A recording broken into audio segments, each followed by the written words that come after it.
cho cái xem mê cái tu này hiền khiến cho con phun không mấy là cho con độ trần mê cái này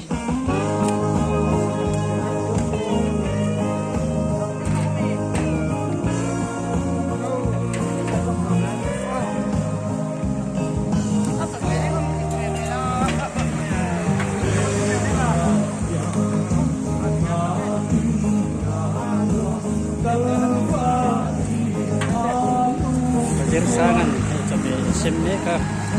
ipiakin so sema